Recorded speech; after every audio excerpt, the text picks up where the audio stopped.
كن مكان ودا GCC የቤት ውስጥ ስርዓት በደህና መጡ። በዛሬው ዕለት ሁሉንም ነገር በአንድ ላይ እናመጣለን። እስከ አሁን ድረስ በGCC ቪላ ውስጥ እያንዳንዱን ክፍል፣ እያንዳንዱን ወለል እና እያንዳንዱን ዕቃ እንዴት እንደሚያጸዱ ተምረዋል። ዛሬ ግን እንዴት ማጽዳት እንዳለብን ማወቅ ብቻ የችሎታው ግማሽ መሆኑን እንረዳለን። ሌላኛው ግማሽ ደግሞ መቼ ማጽዳት እንዳለብን፣ በምን ቅደም ተከተል እና ሙሉ ቀኑን በሙያዊ ሁኔታ እንዴት ማስተዳደር እንደሚቻል ማወቅ ነው። ይህ ሞጁል በብልሃት ስለመስራት እንጂ ጠንክሮ ስለመስራት ብቻ አይደለም። እስቲ የተሟላ የሙያ መርሃ ግብረውን እንገንባ። በGCC ቪላ ውስጥ የሚያከናውኑት ሁለት የጽዳት ደረጃዎች አሉ። ልዩነቱን መረዳት ጊዜውን በሙያዊ ለመምራት አስፈላጊ ነው። የየዕለት ጽዳት በየቀኑ በእያንዳንዱ ክፍል ውስጥ የሚከናወን ነው። ቤቱ በቋሚነት ከፍተኛ ደረጃ ላይ እንዲቆይ ያደርጋል። በሚታዩ ቦታዎች፣ ወለሎች፣ ምግቦች፣ የልብስ ማጠቢያ እና መታጠቢያ ቤቶች ላይ ያተኩራል። ግቡ ቤቱ ፍጹም ሆኖ እንዲታይ እና በንጽህና እንዲጠበቅ ነው። ከቀኑ 5 ሰዓት ተኩል ጀምሮ ወደ እኩለ ቀን ተግባራት እንሸጋገራለን። ይህ ጊዜ ለልብስ ማጠቢያ፣ ቀጣይነትና ለጥልቅ የጽዳት ሽክርክሪት ነው። ጥልቅ የጽዳት ሽክርክሪት ማለት በቀን አንድ የተወሰነ ቦታ ላይ በዝርዝር ማተኮር ማለት ነው። ይህም በየሳምንቱ እያንዳንዱ የቪላ ክፍል ጥልቅ ጽዳት ማግኘቱን ያረጋግጣል። በ6 ሰዓት ተኩል ላይ የልብስ ማጥቢያውን ወደ ማድረጊያው ያዛውሩና አስፈላጊ ከሆነ ሁለተኛውን ማጠብ ይጀምሩ። አጭር የግል እረፍት ይውሰዱ። ከቀኑ 7 ሰዓት ላይ የመጀመሪያውን የልብስ ማጠቢያ ይተኩሱና ያጥፉ። ልብሶችን ወደ አልባሳት መደርደሪያዎች ይመለሱ። ጊዜውን በብቃት ለመምራት የመጀመሪያው መመሪያ ወደሚቀጥለው ክፍል ከመሄዶ በፊት አንድን ክፍል ሙሉ በሙሉ ያጠናቅቁ። ይህ ግራ መጋባትን ያስቀራል፣ ጊዜን ይቆጥባል እና ምንም ነገር እንዳይረሳ ያረጋግጣል። ከላይ ጀምሮ እስከ ታች ያጽዱ። ሁለተኛው መመሪያ በሚቻልበት ጊዜ ሁሉ ስራዎችን ጎን ለጎን ያከናውኑ። ለምሳሌ ሌላ ቦታ ሲያጸዱ የልብስ ማጠቢያ ማሽኑ እንዲሰራ ያደርጉ። ምርቶች ስራቸውን እስኪሰሩ፣ ለምሳሌ የመጸዳጃ ቤት ማጽጃ እስኪሰራ ድረስ አይጠብቁ። ያንን ጊዜ ሌላ ነገር ለማጽዳት ይጠቀሙበት። በ2 ሰዓት ተኩል ላይ ሁሉንም የመኝታ ክፍሎች ያጽዱ። አልጋዎቹን በአዲስ አንሶላ ያንጥፉ። ሁሉንም ገጽታዎች ያቧድኑ እና ወለሎቹን በቫኪዩም ያጽዱ። በ3 ሰዓት ተኩል ላይ መግቢያዎቹን እና ኮሪደሮቹን ያጽዱ። የእብነ በረድ ወለሎችን ይጥረጉ እና ያጽዱ እና መግቢያ መስታወቶችን ያብረቀረቁ። ከጠዋቱ 4 ሰዓት ጀምሮ ትኩረቱ ወደ ሳሎንና መጅሊስ ይሸጋገራል። እነዚህ እንግዶች የሚቀበሉባቸው በጣም አስፈላጊ ቦታዎች ናቸው። ሁሉንም ገጽታዎች ያቧድኑ፣ ትራስን ያስተካከሉ፣ ምንጣፎችን በቫኪዩም ያጽዱ እና ጠንካራ ወለሎችን ይጥረጉ። ሁሉም ነገር ፍጹም መሆን አለበት። በ5 ሰዓት ላይ የመመገቢያ ክፍሉን ያጽዱ። ጠረጴዛውን እና ወንበሮቹን ይጥረጉ። ጠረጴዛውን እንደገና ያዘጋጁና የጎን ሰሌዳዎችን ያቧድኑ። በ5 ሰዓት ተኩል የጠዋት ጥልቅ የጽዳት ጊዜው ይጠናቀቃል። ቤቱ አሁን ለአሰሪው ቤተሰብ ዝግጁና ፍጹም ነው። አንድ የሙያ የቤት ውስጥ ሰራተኛ በትውስታ ላይ ብቻ አይተማመንም። በጽሁፍ በሰፈረ መርሃ ግብር ትሰራላችሁ። መርሃ ግብሩ በየቀኑ፣ በየሳምንቱ እና በየወሩ ምን መከናወን እንዳለበት የሚያሳይ ግልጽ ዕቅድ ነው። መርሃ ግብሩ በጣም አስፈላጊው ድርጅታዊ መሳሪያው ነው። ምንም ነገር እንዳይረሳ፣ እያንዳንዱ አካባቢ ተገቢውን ትኩረት እንዲያገኝ እና ስራው ስርዓታዊ እና ወጥ መሆኑን ለአሰሪው ለማሳየት ያስችላል። አሁን በአንድ ትልቅ ቪላ ውስጥ ስላለው ሞዴል የሙያ ቀን እንነጋገር። ሰዓቶቹ ግምታዊ ናቸው። ለቤቶ እና ለቤተሰቡ ሁኔታ ያስተካከሉት። ጠዋት በጣም ጥልቅ የሆነ የጽዳት ጊዜው ነው። ቤተሰቡ ከእንቅልፋቸው ሲነቁ እና ቀናቸውን ሲጀምሩ ቤቱ ከፍተኛ ደረጃ ላይ መድረስ አለበት። በጠዋቱ 12 ሰዓት ላይ የልብስ ማጠቢያዎችን ሰብስቡ፣ የመጀመሪያውን ማጠብ ይጀምሩ እና ሁሉንም ክፍሎች ለማናፈስ መስኮቶችን ይክፈቱ። በ12 ሰዓት ከ30 ላይ በኩሽና ውስጥ ያሉ የጠረጴዛ ገጽታዎችንና ምድጃውን ያጽዱ። ቁርስ ከተበላ በኋላ ሳህኖችን በማጠብ ኩሽናውን ንጹህ ያድርጉት። በአንድ ሰዓት ተኩል ላይ ሁሉንም መታጠቢያ ቤቶች ሙሉ በሙሉ ያጽዱ፣ በጸረ ተባይ ያክሙ እና ፎጣዎችን ያጥፉ። የታመኑ እና ንጹህ እንዲሆኑ ያድርጉ። አሁን ወደ ከሰዓት በኋላ ተግባራት እንሸጋገራለን።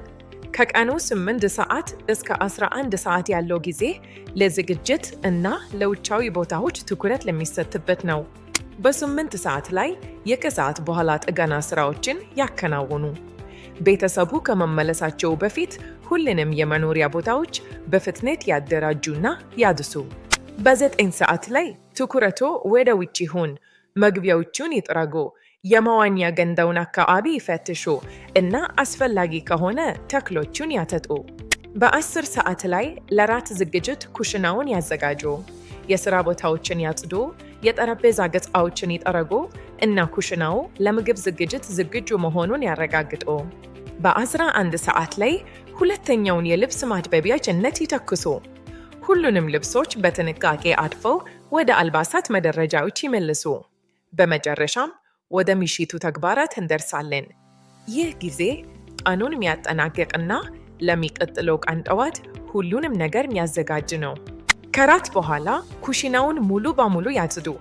የጠረጴዛ ገጽታዎችን፣ ምድጃውን፣ ሳህኖችን እና ወለሉን በማጽዳት ኩሽናውን ፍጹም ንጹህ አድርገው ይተውት። በመኖሪያ አካባቢዎች የመጨረሻውን ዝግጅት ያድርጉ። ትራሶችን ያስተካከሉ፣ የቆሻሻ መጠራቀሚያዎችን ያውጡ እና ለሚቀጥለው ጠዋት ዝግጁ ይሁኑ። ከመተኛቶ በፊት የመጨረሻውን ዙር ያድርጉ። ሁሉንም ክፍሎች ይፈትሹ፣ በማይፈለጉ ቦታዎች መብራቶችን ያጥፉ እና ሁሉንም ነገር ለነገ ዝግጁ ያድርጉ። እንኳን ደስ አላችሁ! አሁን ሙሉውን የሙያ የዕለት ተዕለት መርሃ ግብር ተረዳችኋል። ይህ ሲራት ስራችሁን በብቃት እንድትመሩ ይረዳችኋል። ሞጁል 10 ተጠናቋል። አሁን ስራውን ለመምራት የሚያስችል የተሟላ የሙያ ስርዓት አለዎት። እስቲ ዋና ዋና ነጥቦችን እንከልስ። የየዕለት ጽዳት ቤቱን በከፍተኛ ደረጃ እንዲቆይ ያደርጋል። ጥልቅ ጽዳት ደግሞ ሁሉንም ነገር ወደ ፍጹምነት ይመልሳል። ጠዋት በጣም ጥልቅ ስራ የሚሰራበት ጊዜ ነው። ሁልጊዜም ኩሽናን፣ መታጠቢያ ቤቶችንና መኝታ ቤቶችን በማስቀደም ስራውን ይጀምሩ። በሳምንታዊ የጽዳት ሽክርክሪቶ መሰረት በቀን አንድ የተወሰነ ቦታ ላይ በማተኮር በየሳምንቱ እያንዳንዱ ክፍል ጥልቅ ጽዳት ማግኘቱን ያረጋግጡ። ጊዜውን በብቃት ለመጠቀም ስራዎቹን ጎን ለጎን ያከናውኑ። ማሽኖች እንዲሰሩ እና የጽዳት ምርቶች ስራቸውን እንዲሰሩ ያድርጉ። ጊዜው ሲገደብ ቅድሚያ የሚሰጧቸውን ነገሮች ይወቁ። እንግዶች የሚያዩዋቸውን እና የሚጠቀሙባቸውን ቦታዎች ያስቀድሙ። የጽዳት መዝገብ በመያዝ ስራውን በሰነድ ያስደግፉ። የጥገና ጉዳዮችን ወዲያውኑ ሪፖርት ያድርጉና ከአሰሪው ጋር ግልጽ ግንኙነት ይኑሯት።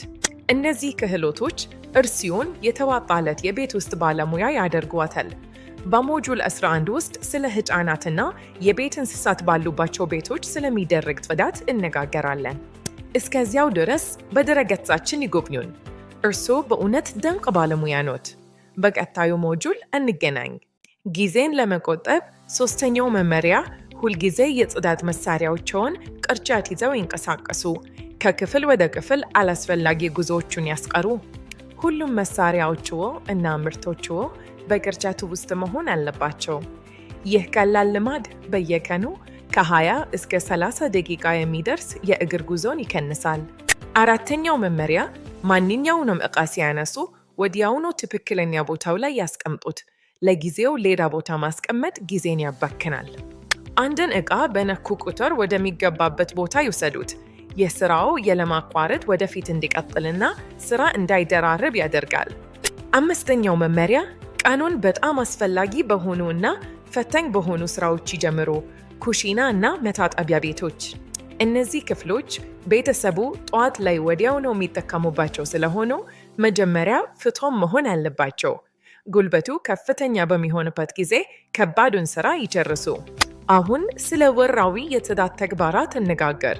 እነዚህ በወር አንድ ጊዜ የሚከናወኑ እና ልዩ የጊዜ ድልድል የሚያስፈልጋቸው ናቸው። በመጀመሪያው ሳምንት በኩሽና ካቢኔቶች ውስጥ ያጽዱ። በሁለተኛው ሳምንት ሁሉንም የአልባሳት መደረጃዎች በዝርዝር ያደራጁ እና ያጽዱ። በሦስተኛው ሳምንት መጋረጆችን ያጥቡ። በአራተኛው ሳምንት የልብስ ማጠቢያ ማሽኑን፣ ኬትሉን እና የአየር ማቀዝቀዣ ማጣሪያዎችን በጥልቅ ያጽዱ። እነዚህ መመሪያዎችና ወርሃዊ ተግባራት ቤቶ ሁልጊዜ በከፍተኛ ደረጃ እንዲጠበቅ እና ስራው በብቃት እንዲከናወን ያደርጋሉ። ከዕለት ተዕለት ተግባራቱ በተጨማሪ በየቀኑ አንድ ጥልቅ የጽዳት ትኩረት ቦታ አለዎት። ይህም በየሳምንቱ እያንዳንዱ የቪላ ክፍል ጥልቅ ጽዳት ማግኘቱን ያረጋግጣል። ሰኞ፣ የማስተር መኝታ ቤት ጥልቅ ጽዳት። ከአልጋው ስር በአልባሳት መደርደሪያዎች ውስጥ የመጋረጃ ዘንጎችና ሁሉንም የአልባ ልብሶችን ይቀይሩ። ማክሰኞ፣ የኩሽና ጥልቅ ጽዳት።